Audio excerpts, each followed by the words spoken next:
자, 상태쌤과 함께하는 야동 첫 번째 시간입니다. 첫 번째 시간에는 전압과 전류의 관계에 대해서 살펴볼 거예요. 전압과 전류의 관계. 그럼 전압과 전류가 뭔지 일단 알아야 두 녀석의 관계가 어떻게 되는지 우리가 얘기해 볼 수 있겠죠. 그 전에 먼저 능력이라는 단어에 대해서 살펴보겠습니다. 능력. 뭔지 대충 아시죠? 첫 번째 뜻으로 살펴보면 이게 네이버 백과사전입니다. 네이버 백과사전. 일을 감당해낼 수 있는 힘. 가능하다라는 뜻과 힘이라는 게 합쳐진 아주 직독직해인가요? 일을 감당해낼 수 있는 힘. 법률, 좀 어려워지네. 법률 행위를 행사할 수 있는 자격. 뭔가 능력이라는 뜻이죠. 얘도 뭔가 힘이 있다라는 뜻입니다. 권리 능력, 뭐 행위 능력, 책임 능력, 범죄 능력 따위다. 요거 별로 안 좋은 것 같아. 그다음 심리, 지성, 감성, 기억 따위의 정신 현상의 여러 형태, 뭐 여러 가지 이렇게 말들이 있는데, 이거 서로 능멸하며 다툼. 별로 안 좋은 말인데 이거. 선생님이 지금 얘기하려고 하는 건 무슨 힘일까요? 무슨 능력일까요? 자, 이겁니다. 일을 감당해낼 수 있는 힘. 자, 예를 들면 우리가 이런 걸 살펴볼게요. 응가 능력이다. 이건 뭐겠어요? 응가를 할 수 있는 능력이겠죠. 응가를 뭔가 해낼 수 있는 힘이라는 거겠죠. 그러면 응가 능력이 커질수록 응가하는 양은 어떻게 되겠어요?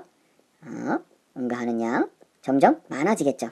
응가 능력이 커질수록 응가하는 양이 점점 많아지고 냄새도 뭔가 이렇게 피어오르겠지. 그쵸? 능력이 무언가 크다라는 것은 그것을 더 많이 할 수 있다라는 걸 뜻하게 되겠죠. 그죠? 이걸 염두에 두고 우리 다음 관계로 한번 넘어가 보도록 하겠습니다. 그러면 응가를 기억해 두고 전압과 전류가 무슨 뜻인지 한번 살펴보면서 넘어가 볼게요. 전압이란 아래쪽을 보세요. 전압이란 우리가 단위는 볼트 이런 기호를 사용한다 그랬죠. 전압은 전류를 어떻게 하는 거? 흐르게 하는 능력입니다. 전류를 흐르게 하는 능력이다. 그러면 전류는 뭐였어요? 전류는 전하의 흐름이었죠. 전하의 흐름이었습니다. 전류와 관련해서 우리가 하나 배웠던 단위 혹은 개념이 뭐였어요? 전류의 세기였죠. 세기. 전류가 1초 동안 전하가 1초 동안 얼마나 많이 지나가느냐. 1초 동안 지나가는 전하의 양을 우리가 전류의 세기다라고 얘기했습니다. 세기. 얼마나 세냐 이겁니다. 이 흐름이 얼마나 세냐라는 거예요. 흐름이 셀수록 어때요? 같은 시간 동안 더 많은 양이 지나가겠죠. 그죠? 그러면 생각해 봅시다. 전압은 전류를 흐르게 하는 능력이다. 전류를 흐르게 하는 능력이고 전류는 전하의 흐름이에요. 그렇다면 전압이 세다라는 말은 뭐가 더 많이 흐른다라는 뜻일까요? 전류가 더 많이 흐른다라는 뜻입니다. 전류가 많이 흐른다라는 건 뭘 뜻해요? 같은 시간 동안 누가? 전하가 더 많이 지나간다라는 뜻이에요.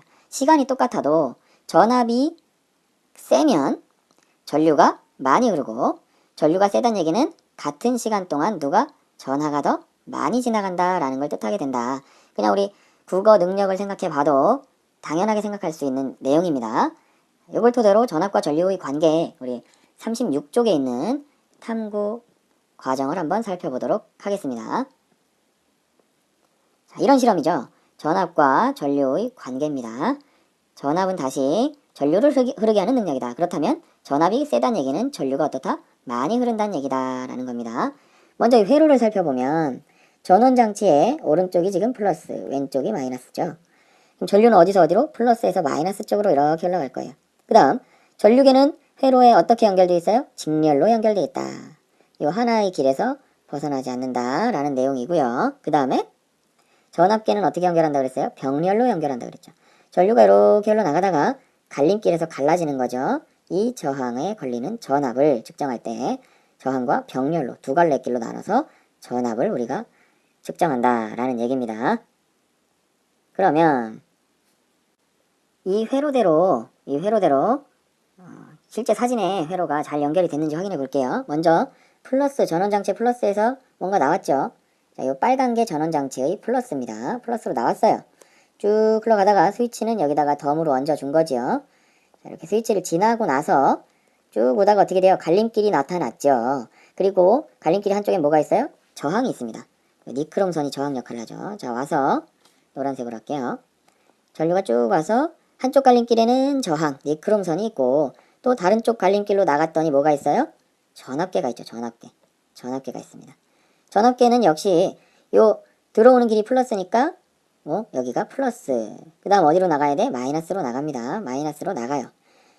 그 다음에 어디서 만나?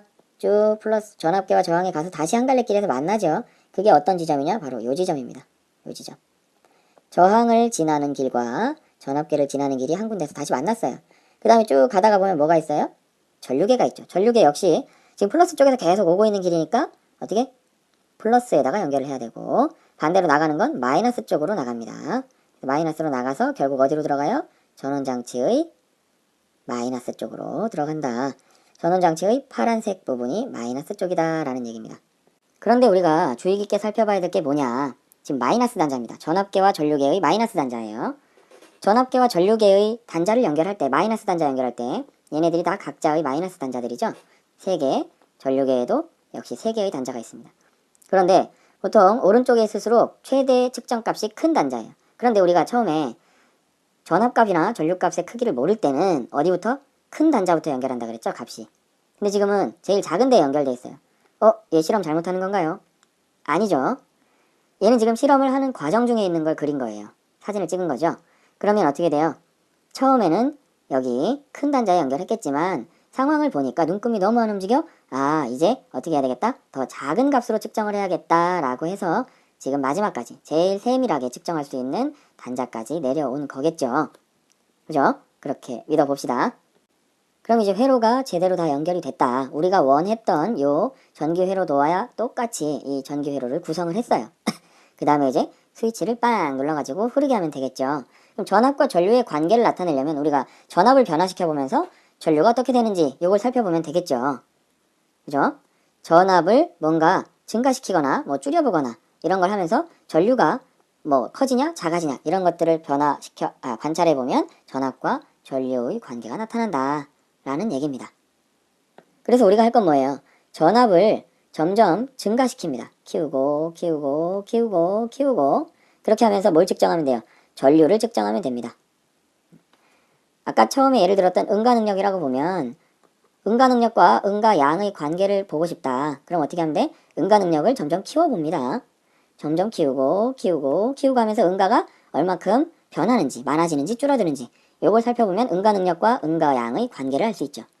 그래서 우리는 전압과 전류의 관계를 알려고 하다 보니까 전압을 1.5, 3, 4.5, 6 이렇게 변화시키면서 뭘 측정해요? 전류의 세기를 측정하는 겁니다. 그래서 그걸 표로 먼저 그리고 하나, 둘, 셋, 네 개를 측정해보고 그 다음에 요거를 그래프로 점을 띵띵띵띵 찍으면서 얘네들이 어떻게 변하냐, 커지냐, 작아지냐, 이런 식으로 변하냐 여러 가지를 살펴보겠다라는 얘기입니다. 그래서 물어보는 게 뭐예요? 전류의 세기는 전압이 커짐에 따라 어떻게 변하느냐, 그 다음 그걸 토대로 전압과 전류 사이에는 어떤 관계가 있느냐, 이걸 우리가 실험으로 알아보겠다라는 얘기인 거죠. 정리해보면 전압과 전류의 관계를 우리가 알아보고 싶다. 전압과 전류의 관계를 알아보고 싶다. 둘이 어떤 관계가 있는지 알아보고 싶다라는 얘기고, 그래서 전압을 어떻게 하면서 증가시키면서 전류가 어떻게 변하냐, 커지냐, 작아지냐, 아니면 이렇게 되냐, 마음대로 되냐 이런 걸 살펴보겠다라는 내용이고, 그래서 우리가 회로를 잘 구성을 해보겠다. 전원장치, 그 다음에 저항, 그 다음에 전류계, 그 다음에 전압계 이런 식으로 회로를 구성해서 전압을 늘리면서 저항을 지나가는 전류의 세기를 알아보겠다라는 내용인 겁니다.